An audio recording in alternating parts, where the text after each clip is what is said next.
Assalamualaikum warahmatullahi wabarakatuh. Perkenalkan, nama saya Sri Wahyuni dengan NIM 211030338 dengan jurusan Manajemen Pendidikan Islam semester 5, tugas Manajemen Pemasaran Pendidikan Islam, dosen pengampu Bapak Agus Prasetyo SPD MPD. Manajemen pemasaran pendidikan dalam meningkatkan mutu pendidikan. Di sini saya akan membahas tentang konsep dasar manajemen pemasaran pendidikan. Sebelum kita melangkah lebih jauh, kita harus mengetahui manajemen pemasaran pendidikan itu seperti apa.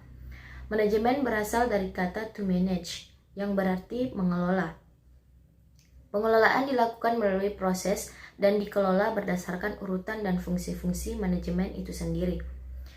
Manajemen adalah proses perencanaan, pengorganisasian, kepemimpinan, dan pengendalian, di mana upaya anggota organisasi dengan menggunakan semua sumber daya organisasi untuk mencapai suatu tujuan yang telah ditetapkan.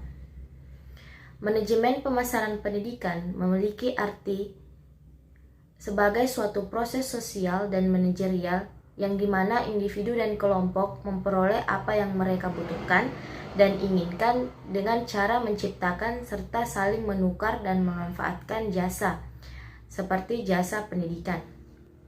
Adapun tujuan manajemen pemasaran pendidikan. Salah satu tujuan dari manajemen pemasaran pendidikan yaitu memberi petunjuk serta tujuan kegiatan yang akan dicapai oleh pendidikan.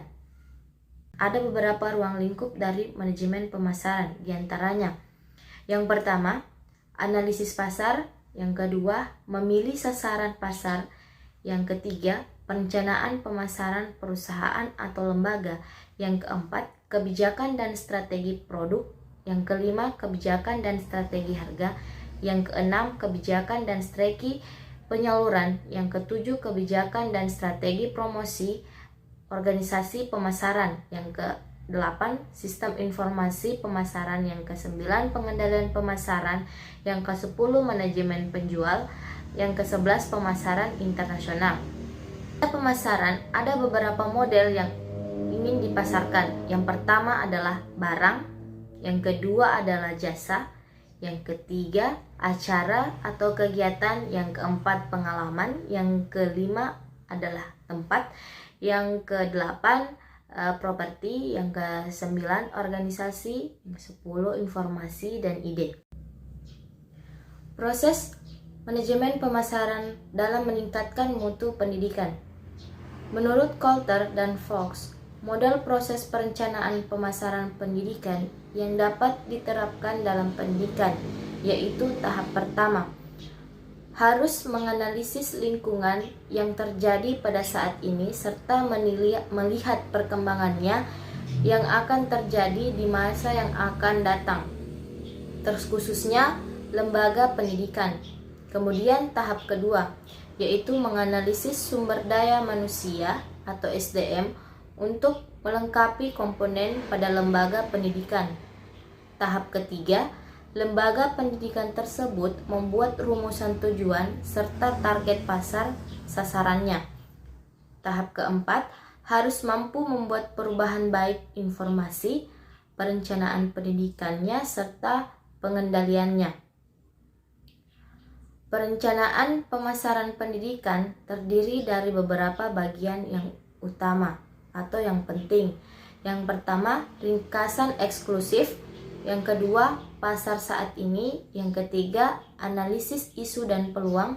Yang keempat, sasaran. Yang kelima, strategi pemasaran. Yang keenam, program pelaksanaan. Yang ketujuh, pembiayaan. Yang kedelapan, pengawasan.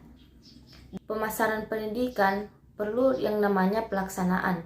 Dalam pelaksanaan pemasaran pendidikan di seluruh aktivitas setiap hari, setiap bulan akan menyusun rencana pemasaran secara efektif. Pada kegiatan ini semua orang, seluruh aktivitas, bahkan seluruh struktur organisasi dapat mengambil peran penting dalam pengimplementasian strategi pemasaran pendidikan.